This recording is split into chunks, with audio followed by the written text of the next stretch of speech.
बिस्मिल्लाहिर्रहमानिर्रहीम। अस्सलाम वालेकुम। पाकिस्तान टेलीविजन न्यूज़ की कोरोना स्पेशल ट्रांसमिशन में आपका खैर मकदम करते हैं। इस ट्रांसमिशन में साथी एंकर शहजाद रज़ा के साथ मैं हूं मनाज़िर हुसैन। हम आपका खैर मकदम करते हैं और ट्रांसमिशन के आगाज़ में कोरोना वायरस की सूरत हाल के हवाले से और इस वायरस की वजह से जो दरपेश चैलेंजेस हैं समाजी सतह पर हों या फिर माशी एतबार से हों, उन पर भी हम बात करेंगे। लेकिन साथ ही साथ आज की जो डेवलपमेंट्स हैं वो भी मैं आपके साथ शेयर करना चाहूँगा।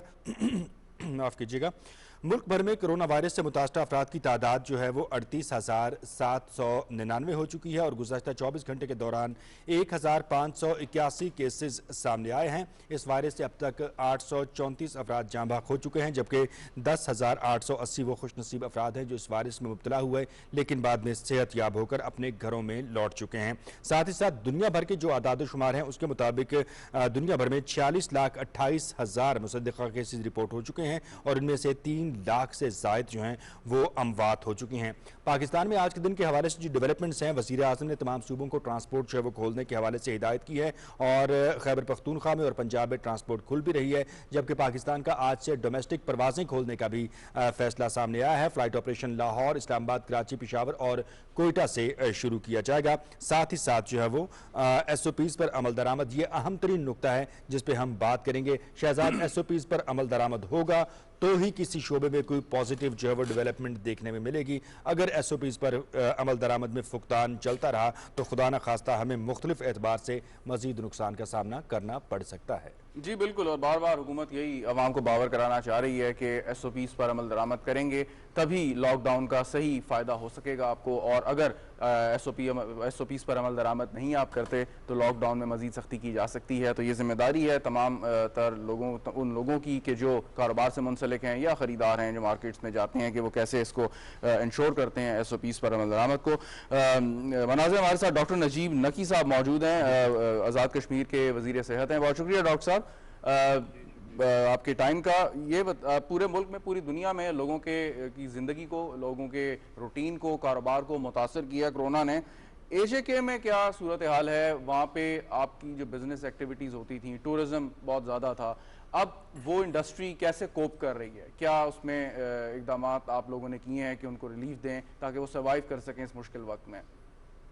जी, अभी तक तो हमारा मेजर फोकस ही टूरिज्म का होता था, लेकिन ऑब्वियसली आपको पता है कि मार्च से टूरिज्म को हमने बंद कर दिया था और अभी तक वो टूरिज्म बंद है। अभी तक हमने उसको रीओपन नहीं किया। कोई भी टूरिस्ट जो है वो भी आजाद कश्मीर में नहीं आ सकता क्योंकि अभी ये आगे पीक सीजन अभी चल रहा है।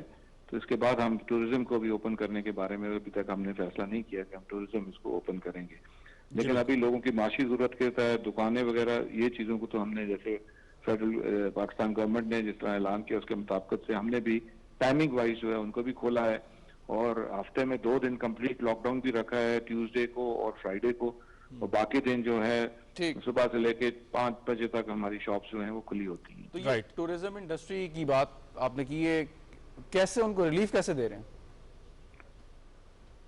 जी, अभी अब हम प्लान कर रहे हैं उनके लिए, उनका डेटा इकट्ठा कर रहे हैं। जितने वो रेस्टोरेंट्स थे या जो होटल्स थे उनको जो इशू बनेगा उसको हम आगे देख रहे हैं कब तक ये खुलता है, उसके अकॉर्डिंगली फिर हम उनको रिलीफ का ऐलान करेंगे। एक सवाल और वो ये कि गिलगित बल्तिस्तान ने एक बड़ी जबरदस्त पॉलिसी बनाई है नकी साहब, वो ये कि उन्होंने होटल्स को क्वारंटीन सेंटर्स में बदल दिया और वो जो मुआवजा एक मुनासिब सा उन्हें दे रहे हैं ताकि वो इस अरसे के दौरान सर्वाइव कर सकें। आप कभी कोई ऐसी कंसिडरेशन है? जी, बेसिकली उनका, हमारा टूरिज्म ज्यादा नीलम वैली या पुंछ साइड पे होता है, तो हमारे क्वारंटाइन सेंटर्स तो शहरों के अंदर है। मामूली हम उनको लाके शहरों के अंदर क्वारंटाइन सेंटर्स हमने बनाए हैं। गिलगित बल्तिस्तान में तो स्कर्दू में या गिलगित में उन्होंने बनाए थे, उनको ये आसानी थी। तो हमारे क्वारंटाइन से हमने भी मुजफ्फराबाद में होटल्स को भी हायर किया हुआ है और जहाँ हमें जरूरत पड़ती है हम हायर करते हैं, लेकिन ज्यादा हमारे टूरिस्ट स्पॉट्स जो हैं वो थोड़े आगे करके हैं। वेरी राइट जी। अच्छा डॉक्टर साहब, आप आज़ाद कश्मीर हुकूमत का हिस्सा हैं और सेहत का जो है वो कलमदान आपके पास है। आज़ाद कश्मीर के हवाले से अगर हम बात करें तो इस खत्ते की जो कुदरती खूबसूरती है उसको देखने के लिए पाकिस्तान नहीं बल्कि दुनिया भर से लोग यहाँ पर आते हैं और अब हर चीज़ को SOPs के साथ मशरूत करके खोला जा रहा है। तो आप किन किन नुकात को ज़ेर गौर ला रहे हैं खोलने के हवाले से?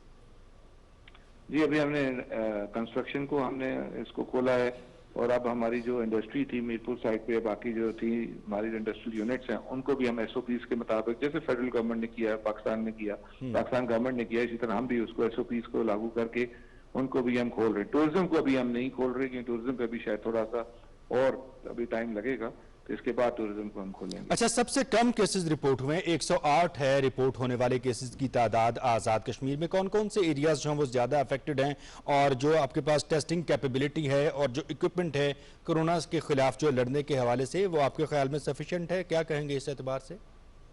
जी, आज अभी लेटेस्ट अभी 109 हो गए हमारे केसेस हैं जी। ये 109 केसेस हमारे इसमें हैं, और इसमें से हमारे 77 जो हैं अल्लाह के फजल से वो रिकवर कर चुके हैं। एक्टिव केसेस जो हैं वो 31 है।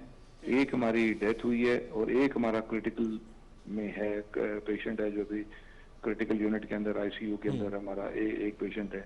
अभी तक हमने जो टेस्ट लिए हैं वो 3758 टेस्ट लिए हैं अभी तक हमने, और जिनमें 109 जो है वो पॉजिटिव आए हैं, जिनमें से मैंने बताया 77 इसमें क्रिटिकल हैं सर। जी, एक बड़ी तादाद जी यूरोप में रहती है आज़ाद कश्मीर के लोगों की, और दबाव भी होगा हुकूमत पे कि वो लोग वापस आना चाह रहे हैं, और आप यूरोप की सूरत हाल से भी वाकिफ़ हैं, तो उस सूरत हाल में अगर जब फ्लाइट ऑपरेशंस खुलेंगे तो क्या पॉलिसी आपने वज़ा कर रखी है? जी, अभी भी क्योंकि स्पेशल फ्लाइट्स आ रही हैं और उसमें यूरोप से भी आ रही हैं, मिडिल ईस्ट से भी आ रही हैं, और हमारे बहुत से लोग जो है मिडिल ईस्ट में भी हैं और यूरोप में भी बहुत से लोग हैं, तो उनके लिए हमने बड़ी अच्छी अपनी पॉलिसी वाजे की है। हमने हर एंट्री पॉइंट, क्योंकि पहले तो जो ही वो लैंड करेंगे तो इस्लामाबाद में या जहाँ भी होगा वो 24 आवर्स के लिए उनको क्वारंटाइन कराया जाएगा और टेस्ट लिया जाएगा, जो कि मुतलका फेडरल गवर्नमेंट या प्रोविंशियल गवर्नमेंट लेगी, और इस टेस्ट अगर नेगेटिव आएगा तो वो हमें हैंड ओवर कर देंगे। हमने हर एंट्री पॉइंट के अंदर एक अलहदा ओवरसीज डेस्क बनाया हुआ है, वो अलहदा स्टाफ हमने रखा हुआ है, एंट्री पॉइंट को उनको रजिस्टर करेगा और उसके बाद उनको हम होम क्वारंटाइन के लिए जाएंगे। हमारी पूरी टीम्स मौजूद होंगी जो उनके घरों को पहले मुआयना कर, हमें लिस्ट हमें पहले मिल जाती है, उनके घरों को हमने पहले मुआयना कर लेंगे। अगर उनके घर में स्पेस है कि वहाँ एक होम क्वारंटाइन लेता इंडिपेंडेंट रूम और बाथरूम के साथ मिल सकता है तो हमको होम क्वारंटाइन की इजाजत देंगे। अगर खुदा न खास्ता उनके घर में जगह नहीं है तो हम जो गवर्नमेंट की क्वारंटाइन सेंटर्स हैं उस डिस्ट्रिक्ट के अंदर वहाँ उनको शिफ्ट करेंगे। राइट, ठीक। अच्छा डॉक्टर साहब, इसके अलावा मजमूई तौर पर अगर हम इस सिचुएशन का जायजा लें तो एक आम आदमी को रिलीफ पहुंचाने के हवाले से विफाकी सतह पर भी इकदाम किए गए, सूबाई सतह पर भी जो है वो इकदाम किए जा रहे हैं। आज़ाद कश्मीर में बहुत सारे लोग जो हैं वो दिहाड़ीदार हैं, मजदूर तबका है और रोज़ाना की बुनियाद पर मेहनत करके कमाने वाले लोग हैं। आज़ाद कश्मीर हुकूमत ईद उल फितर के पेश नज़र इन लोगों की बहाली के लिए, इनको रिलीफ फराहम करने के लिए क्या खुसूसी इकदाम कर रही है? जी, क्योंकि अभी पहले एहसास प्रोग्राम के तहत आज़ाद कश्मीर में भी लोगों को जो है वो रिलीफ मिला था, हमने अपनी रिलीफ थोड़ा सा वेट किया था। अब हम जो है ट्रांसपोर्ट के जो रिलेटेड लोग हैं उनको हम फौरी अभी शुरू करने वाले हैं। कंडक्टर, क्योंकि ट्रांसपोर्ट बंद हुई थी, उनकी दिहाड़ीदार का मसला था, तो हमने प्रायोरिटी लिस्ट बनाई हुई है, तो इसके अंदर हम ट्रांसपोर्टर से स्टार्ट ले रहे हैं, तो बाकी लोगों को भी हम ईद से पहले जो है उनको हम मावनत करेंगे। राइट, बहुत शुक्रिया डॉक्टर नजीब नकी, आज़ाद कश्मीर के वजीर साहब हमारे साथ मौजूद थे। इस वक्त डॉक्टर हसन उरूद साहब ने हमें ज्वाइन किया है, डीजी हेल्थ इस्लामाबाद। बहुत शुक्रिया डॉक्टर साहब, माजरत आपको कुछ इंतजार भी करना पड़ा। क्या सूरत हाल है वफाक की, इस्लामाबाद की, और ये जो कर्व है ये कब फ्लैट होने जा रहा है? वजीर आज़म साहब ने कल कहा कि कोरोना की वैक्सीन जब तक नहीं आती उसके साथ रहना होगा। कुछ माहिरीन कह रहे हैं कि जून में ये तादाद नीचे आ जाएगी। आपका तजर्बा क्या कहता है? जी, अस्सलाम वालेकुम शहजाद, और बाकी पार्टिसिपेंट्स को भी मेरी तरफ से सलाम पहुंचे। देखें, ये एक मुसलमा हकीकत है कि अभी थोड़ा हम रिलैक्स हुए हैं बहुत अरसे बाद। सो ये इमीडिएटली अगर हम एक्सपेक्ट करें कि फ्लैट हो जाएगा तो ये एक रियलिस्टिक एक्सपेक्टेशन नहीं होगी। दूसरी बात ये है कि नंबर ऑफ टेस्ट जो हैं उनकी तादाद काफी बढ़ गई है पहले के मुकाबले में। यानी ये अभी आइडियल नहीं है जितनी बाकी यूरोपियन कंट्रीज में या यूएस वगैरह में ये टेस्ट कराए गए हैं, लेकिन फिर भी अब अगर आप इस्लामाबाद का देखें सिर्फ, तो क्यूमुलेटिव टेस्ट जो है वो 24,367 टेस्ट करवाए गए हैं, जिसमें से तकरीबन जो हमारे पॉजिटिव टेस्ट हैं वो 350, अदरवाइज 800 पेशेंट्स जो पॉजिटिव आए थे जिसमें से क्वारंटीन में भी हमने डाले हुए हैं, और 350 पेशेंट्स जो हैं उसमें से पॉजिटिव निकले हैं। सो चूंकि बहुत अरसे बाद ये एक दफ्तर भी खुले हैं और हर किस्म का जो बिजनेस है उसको एक रिलैक्सेशन मिली है और वो खुले हैं। डॉक्टर साहब, एक सवाल है मादत, वो ये कि कुछ ऐसी खबरें आई हैं कि एक लैब से टेस्ट कराया पॉजिटिव आया, दूसरी से टेस्ट कराया नेगेटिव आ गया, इसका क्या करें कि क्या इसमें कोई डबल चेक करना पड़ेगा या कोई ऐसी मुस्तनद जो सरकारी लेबोरेटरीज हैं वहां से करवा लिया तो इट्स ऑल ओके? देखिए रजा साहब, इसमें दोनों चीजें हो सकती हैं। इसमें एरर भी हो सकता है, मशीनरी एरर भी हो सकता है, ह्यूमन एरर भी हो सकता है, क्वालिटी के मसाइल भी हो सकते हैं, और ये सही भी हो सकता है। मैं आपको बताता हूं, अगर एक शख्स ने आज एक टेस्ट करवाया है किसी लैब से और वो कोरोना पॉजिटिव है, तो जरूरी नहीं कि वो कल तक भी कोरोना पॉजिटिव रहे। अगर उसके 14 दिन गुजर चुके हैं कल, और कल या 2-3 दिन बाद जाके वो दूसरी लेबोरेटरी से कराता है, तो बिल्कुल वो नेगेटिव हो सकता है। वो उसी लेबोरेटरी से अगर करवाए, हाँ, अगर बैक वक्त उसने करवाया है और वो टेस्ट जो है वो डाइवर्स किस्म के रिजल्ट्स दे रहा है, वो डाउटफुल है और उसको यकीनन देखने की जरूरत है।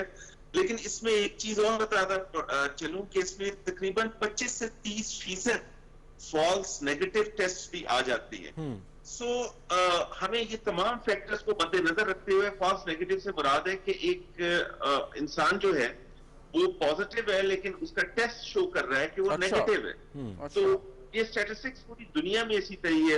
इसकी जो इसको हम सेंसिटिविटी और स्पेसिफिसिटी कहते हैं जी। तो 100% सेंसिटिव टेस्ट नहीं है अभी तक मौजूद।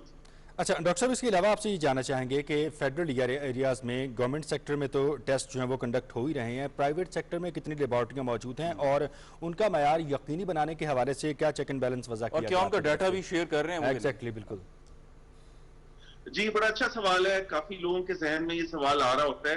एक्चुअली जो भी प्राइवेट सेक्टर की लैब इजाजत लेना चाहती है, ये टेस्ट करना चाहती है, उसको नेशनल इंस्टीट्यूट ऑफ हेल्थ के एक प्रोसेस से गुजरना पड़ता है।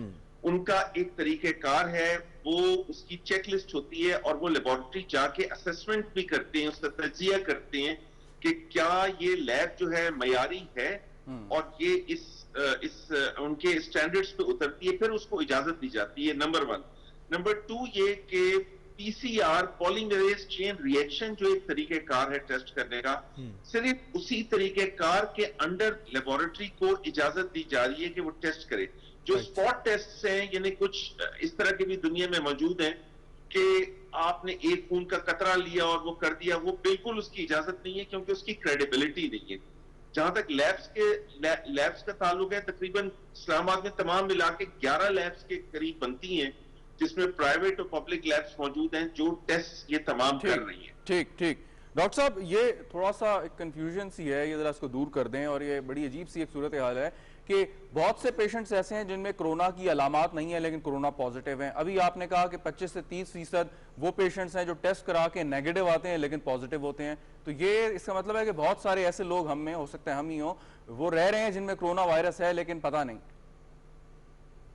ये बिल्कुल सही है रजा साहब, दिस इज एब्सोल्युटली राइट। ये एक साइलेंट, देखें, ये सिर्फ कोरोना के साथ नहीं है, डेंगू के साथ भी है, इन्फ्लुएंजा वायरस के साथ भी है, इवन सार्स के साथ भी था कि इसमें से 85 से 90% लोग ऐसे होते हैं जिनमें या तो मामूली सी अलामत आती है, नजला हुआ, जुकाम हुआ या मामूली सी खांसी हुई या एक दिन बुखार हुआ, अगले दिन वो ठीक हो गए। तो या ऐसे भी तादाद है 60-65% लोगों की जिनमें ये मामूली अलामतें भी नहीं आती। सो वो माशरे में फिर रहे होते हैं। तभी ये इस बात पे जोर दे के स्ट्रेस किया जाता है कि हर शख्स जो है वो एहतियाती तदाबीर इस्तेमाल करे, चाहे उसमें अलामतें हों या ना हो। आपको ये नहीं पता वो कैरियर हो सकता है, ऐसे शख्स को आप कैरियर कहते हैं। ये और बीमारियों के साथ भी है, सिर्फ इसमें कोविड-19 की बीमारी के साथ मुंसलिक नहीं है। सो मास्क का पहनना, बाकी एहतियाती तदाबीर करना, हाथ का धोना, बार बार सोशल डिस्टेंसिंग, फिजिकल डिस्टेंसिंग का रखना, ये तमाम ऐसे लोगों के लिए भी है जिनमें कोई अलामत नहीं है। राइट। डॉक्टर साहब, आप हमारे साथ मौजूद रहिएगा। इस वक्त हमें ज्वाइन किया है डॉक्टर सुंदस फातिमा साहबा ने, आप माहिर नफ्सियात हैं। अस्सलाम वालेकुम डॉक्टर साहबा। वालेकुम अस्सलाम। बहुत शुक्रिया पाकिस्तान टेलीविजन न्यूज़ की इस कोरोना स्पेशल ट्रांसमिशन में हमें ज्वाइन करने के लिए। डॉक्टर साहब, जिससे भी हम बात करते हैं, जिस मौजू पर भी बात करते हैं, जो भी हम यहाँ पर बताते हैं और जिस मसले की तरफ भी देखते हैं, उसमें सबसे बुनियादी और अहम तरीन चीज़ जो है वो SOPs पर इम्प्लीमेंटेशन है।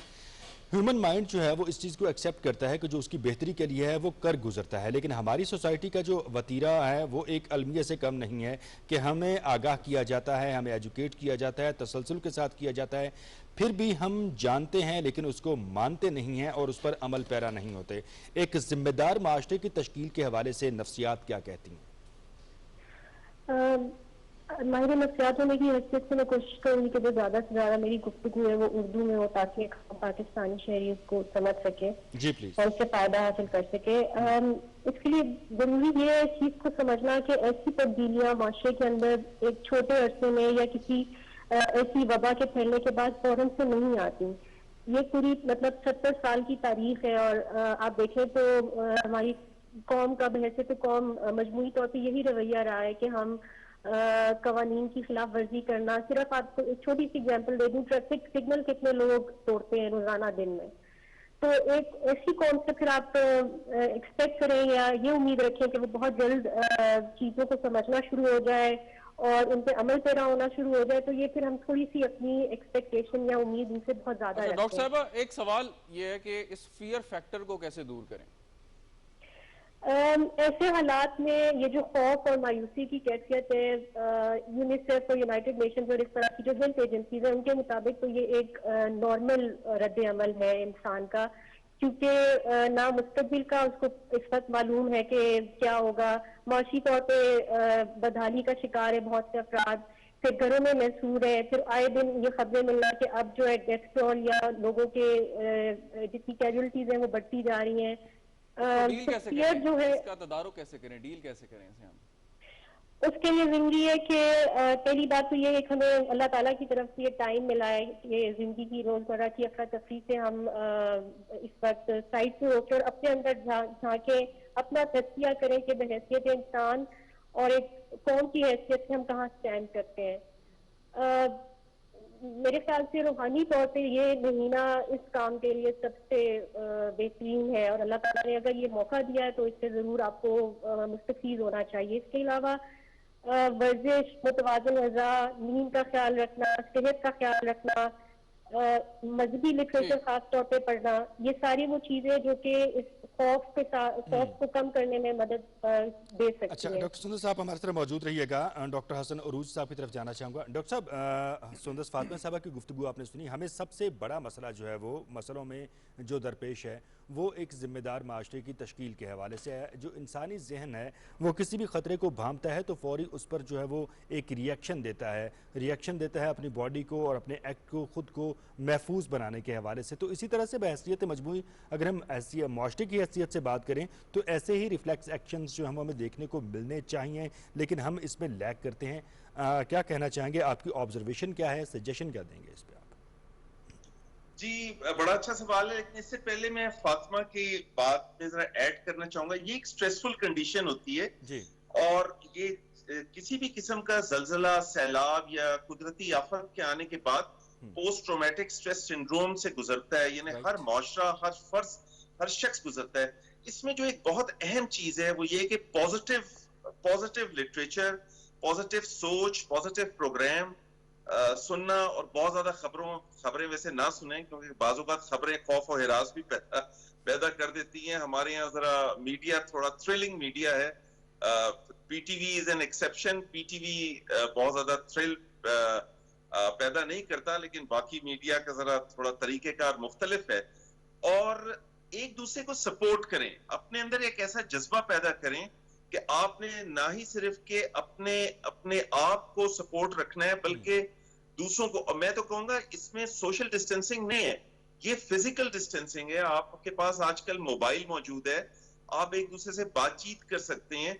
आप इमेजिन करें 1920 का जो स्पेनिश फ्लू था, जो पूरी दुनिया को जिसने लपेट में ले लिया था, उसमें क्या हालत होगी जब टेलीफोन, मोबाइल, कोई कांटेक्ट का एक दूसरे से तरीका नहीं था।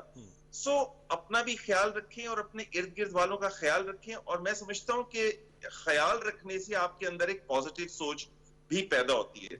जहां तक आपने मुआशरे की रवैये की बात की, आपका दूसरा सवाल क्या था? बहैसियत माशरा जो है इज्तमाही तौर पर हम जो एहसास जिम्मेदारी है हमारे अंदर क्यों डेवलप नहीं हो रहा है कि एक बड़ा चैलेंज है। तो हमें चाहिए कि इस चैलेंज के पेश नज़र इसको अगर हम जानते हैं तो इसको फिर माने बेसें, इसकी सदाकत को तस्लीम करें और ख़ुद को महफूज करने के लिए बहैसियत माशरा अमली इक़दाम करें। जी, आपने ये बड़ी पर्टिनेंट दो लफ्ज इस्तेमाल किए, जानना और मानना। असल में ह्यूमन बिहेवियर्स को तब्दील करना सबसे ज्यादा मुश्किल काम होता है। राइट। लेकिन अगर कोई शख्स, अगर कोई कौम ये सोच ले कि ये चीज देखें, ये हमारा एक ऐसा दुश्मन है जो हमको नजर नहीं आ रहा, और बाज लोग, मैंने फैमिलीज ऐसे देखी हैं चूंकि हमारी इंटरेक्शन होती है पेशेंट से, कम्युनिटी से, क्वारंटीन सेंटर्स में, हॉस्पिटल में, जो कुछ पेशेंट्स आए हैं वो कहने लगे कि हम इसको मजाक के तौर पे ले रहे थे, लेकिन जब हमारा भाई बीमार हुआ है और हमारा अपना कजन बीमार होके हॉस्पिटल आया, फिर हमें पता चला कि इसकी कितनी अहमियत है। तो एक अक्लमंद आदमी और अक्लमंद मुआशरे की पहचान यही होती है कि वो दूसरों के तजुर्बों से सबक हासिल करे। Exactly. अब अगर हम इसको, खुदा ना करे, अगर हम इससे फिर भी सबक हासिल नहीं करते कि आप बीमार हो सकते हैं आपकी जिंदगी पे, तो फिर मेरे ख्याल में बहुत ही नागहानी एक आफत का हम दावत दे रहे हैं। सो ये तो इंडिविजुअल रवैया जो है आपके अपने हाथ में है। हमारे मजहब ने भी ये कहा है, हमारे लीडर्स ने भी ये बोला है, और हमें अगर हम इंडिविजुअल जिम्मेदारी से काम नहीं लेंगे तो हर किस्म के नुकसान के मुतहम्मिल हो सकते हैं। सवाल सुन लीजिए, अगले बजट में शोबा सेहत में कितना इजाफा तजवीज करेंगे आप? सर, मेरी तो आपने एक सेंसिटिव पॉइंट पे को छेड़ दिया है। पाकिस्तान में कभी भी सेहत के बजट को एक जायज तवज्जो नहीं दी गई। पूरी दुनिया में बजट जो होता है 7, 8, 9% जीडीपी का हिस्सा होता है, हमारे यहाँ 1 या 2% भी नहीं होता। और इसमें मैं आपके तवज्जुह से जो और बहुत बड़ी अहम बात कहना चाहूंगा, प्राइमरी हेल्थ केयर। देखिए, मैं अक्सर कहता हूं कि पूरी दुनिया के वेंटिलेटर्स भी अगर आप पाकिस्तान में लाके जमा कर दें, फिर भी आप लोगों की जानें नहीं बचा सकते, क्योंकि वेंटिलेटर पे एक आदमी चला जाए तो 90% चांसेस होते हैं कि वो उसकी जिंदगी नहीं बरकरार आ सकती। आपको कम्युनिटी लेवल पे रोकना है, और कम्युनिटी के लिए बेसिक हेल्थ यूनिट्स और प्राइमरी हेल्थ केयर लेवल पे आपको जो हेल्थ की इन्वेस्टमेंट्स हैं, यानी बेसिक हेल्थ यूनिट्स हुए, रूरल हेल्थ सेंटर्स हुए, कम्युनिटी हेल्थ सेंटर्स हुए, उन पे आपने इन्वेस्टमेंट करनी है। आपने इंतजार नहीं करना कि लोग बीमार होकर हॉस्पिटल आए। बजट की तैयारी हो रही है ना, मैं चाह रहा हूं कि कोई आप एक सजेस्ट कर दें, नंबर दे दें। कम से कम 7 से 8% हमारे बजट जीडीपी का खर्च होगा, तो हम किसी ऐसी पोजीशन में आएंगे कि हम बेहतरी की तरफ जाएंगे। नहीं, थोड़ा सा रियलिस्टिक भी होना सर, कि अगर 1% भी नहीं और 7% तक चला जाएगा तो थोड़ा सा रियलिस्टिक भी होना चाहिए ना, हुकूमत को भी जरा स्पेस दें। क्योंकि आफत का और डिजास्टर्स का पता नहीं होता। देखें, अभी तो हमारा कितना बजट खर्च हो गया। चले हम 5% भी अगर खर्च कर दें पहले मरहले में, और अगले मरहले में हम 7% करें, तो मेरा ख्याल है बेहतर होगा। डॉक्टर साहब, अल्लाह करे कि हमारे वसाइल इतने ज़्यादा हो जाएं, माशी एतबार से हमारी हुकूमत जो है वो इतनी मुस्तहकम हो जाए कि हम इतना बजट का हिस्सा जो है वो सेहत के लिए मुख्तस कर सकें। सुंदस फातिमा साहब, आपकी तरफ आना चाहूँगा। ये कहिएगा कि इस वक्त जो नफ्सियाती तौर पर चैलेंजेस दरपेश हैं एक फ़र्द को और एक ख़ानदान को, उनसे निकलने के हवाले से जो आपके तर्ज ज़िंदगी में खुराक का अमल दखल है और साथ ही साथ वर्जिश का अमल दखल है, वो कितना है, और क्या स्पेसिफिक टिप्स देंगी इस हवाले से आप सुनने वालों को? बहुत ही आपने ज़रूरी सवाल किया है, क्योंकि यूनाइटेड नेशंस, यूनिसेफ, हर तरफ से ये वार्निंग बात आ चुकी है कि इस पैंडेमिक या इस वबा के ख़त्म होने के बाद भी या इसके दौरान मेंटल हेल्थ क्राइसिस में जाने का या नफ्सियाती सेहत लोगों की बिगड़ने के बहुत ज़्यादा खदशात हैं, और इस चीज़ के ऊपर बदकिस्मती से बहुत कम ध्यान दिया जा रहा है। जहाँ तक मुतवाज़न ग़िज़ा और वर्जिश की का सवाल है, तो जो गाइडलाइंस आई हैं ख़ास तौर पे WHO की तरफ से, उन्होंने यही कहा है कि ज्यादा से ज्यादा मेडिटेशन, हमारे मजहब में 5 वक्त की नमाज से बेहतरीन मेडिटेशन और कोई हो नहीं सकती। वर्जिश खास तौर पे सुबह के टाइम, क्योंकि सुबह ताज़ा हवा होती है, आप कुदरत के माहौल को बहुत करीब से जायजा ले सकते हैं, और सुबह की हवा वैसे भी सेहत के लिए बहुत अच्छी होती है। बेशक आप घर में कर लें या आप वॉक कर लें अपने टेरेस पे या छत पे, वो भी आपके लिए बहुत ज्यादा फायदेमंद साबित हो सकती है।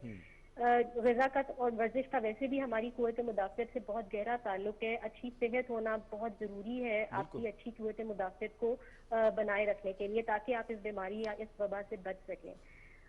दूसरी चीज़, इसमें जो स्ट्रेस का रोल है वो बहुत ज़्यादा है, क्योंकि जितना ज़्यादा आप स्ट्रेस में जाएंगे इस बीमारी या इस वबा के खौफ की वजह से, वो भी आपकी सूरत मुदाफ़त पे असर करेगी। डॉक्टर साहब ने एक बहुत अच्छी बात की कि बहुत से बच्चे पोस्ट ट्रॉमेटिक स्ट्रेस में जाते हैं ऐसे वबाओं या इस किस्म के वाकयात के बाद, लेकिन बहुत से मुआशरे ऐसे वाकयात के बाद पोस्ट ट्रॉमेटिक ग्रोथ भी होती है उनके अंदर।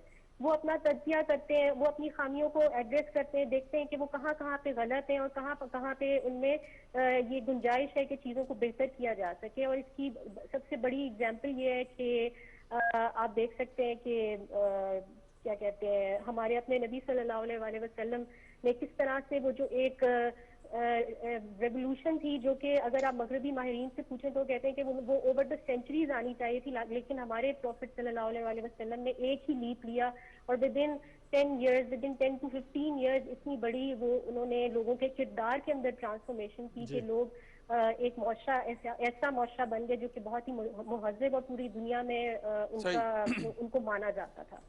राइट।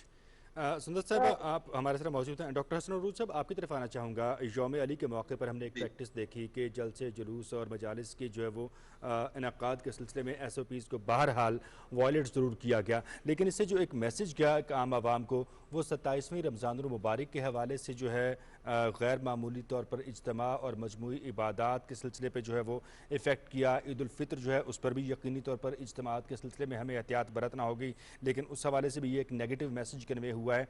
तो इस पर भी आप क्या कहेंगे कि अब क्या इक़दामात लेने चाहिए, या इस वायरस से बचाव के पेश नज़र जो है आपके ख्याल में किस हिकमत अमली पे काम किया जाना चाहिए कि अब मजमूई तौर पर हमारा जो है वो इन दोनों मौक़े पर बचाव ज़्यादा से ज़्यादा हो सके?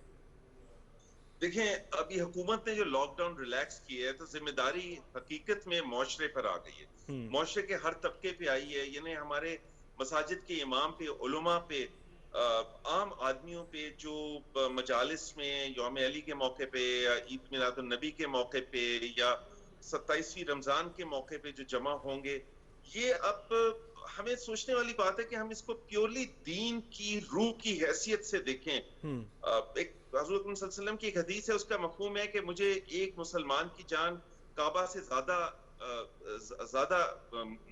मुंतज़िम है, उसकी कीमती है। चुनांचे हमें देखना चाहिए कि अल्लाह ने और रसूल सल्लल्लाहु अलैहि वसल्लम ने क्या हमें अहकामात दिए हैं। मैं समझता हूँ कि जो भी ज़ी अकल तो सर एक तबका फिक्र को SOPs में जो वो इतना रिलैक्स कर देना, इतना रिलीफ दे देना, और दूसरे को फिर डेफिनेट सी बात है कि मौका मिलता है, और ये लोग तो पहले ही चाह रहे हैं, कुछ लोग बिलखुसूस जो कम तालीम याफ्ता हैं या जिनके पास कम एक्सपोजर है या तहकीक उनके पास इतनी नहीं है, या उनका हम कह सकते हैं कि दूसरे लफ्ज़ों में उनके पास फ़हम फरासत कम है, तो वो एक रवायती तर्ज अमल को इख्तियार करते हुए यकीनी तौर पर जो है वो आगे जाएंगे, इज्तिमा की सूरत इख्तियार करेंगे या SOPs को डेलिबरेटली वायलेट करेंगे, तो ये तो कोई और चैलेंज दरपेश हो जाएगा। जी, चैलेंज जरूर है, लेकिन देखें इस वक्त हमारे उलमा पे बहुत ज्यादा जिम्मेदारी है कि वो इसको अगर एक आम आदमी को नहीं मालूम है, जो मस्जिद है आपका, वो एक मेंबर है, वो एक ऐसा इंस्टीट्यूशन है जिसकी लोग बात मानते भी हैं, समझते भी हैं। मैं समझता हूँ जुमे के खुतबों में तमाम बताना चाहिए, ये जितनी भी नमाजें हो रही हैं उसमें उनको तलकीन करनी चाहिए। गवर्नमेंट अपना काम जरूर करे, लेकिन ये एक ऐसा, देखें हर शख्स के पास टेलीविजन है, हर शख्स के पास मोबाइल है, हर वक्त हमारे पास मैसेजेस आ रहे होते हैं। मेरा नहीं ख्याल है कि कोई ऐसा शख्स मौजूद है जिसको पता ना हो कि कोरोना क्या है और इससे किस तरह बचा जा सकता है। किसी भी सोशो इकोनॉमिक कंडीशन से उसका ताल्लुक हो, स्टेटस से ताल्लुक हो। सो ये हुकूमत को इम्प्लीमेंट तो कराना ही कराना है और इसके लिए कुछ सजाएं भी रखी हैं, लेकिन मैं समझता हूँ सजा से ज्यादा अगर दिल से इसको बात को समझा जाए कि ये कैसा दुश्मन है जो हमें कितना नुकसान दे सकता है, तो हम इस पे बहुत अच्छे तरीके से अमल कर सकते हैं।